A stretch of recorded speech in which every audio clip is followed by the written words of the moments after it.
Dahil naman sa bagyong Basyang, detalye na balita mula kay Val Gonzalez sa RHMI. Val, good morning. Good morning, Kuya Angel. Itinaas na sa full alert status ng DSWD ang kanilang Disaster Response Management Group o DRMG dahil sa pagtama ng bagyong Basyang sa silangan at hilagang silangan ng Mindanao. Ayon kay DSWD spokesperson at Assistant Secretary Irene Dumlao, handa na silang magbigay ng agarang tulong sa mga posibleng masalanta ng bagyo.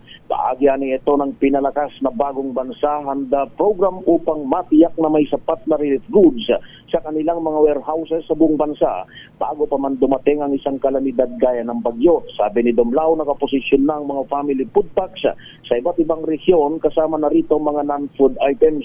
Batay sa uling bulletin na nilabas ng Pag-asa Weather Bureau, isinailalim na sa Tropical Cyclone Wind Signal number 1 ang 8 mga bayan at ang lungsod ng Bislig sa Surigao del Sur. Paliwanag niya si Dumlao, mahalaga ang pagiging handa ng DSWD upang makapagbigay ng agarang tulong sa mga nangangailangan, partikular na ang mga posibleng biktima ng bagyong Basyang.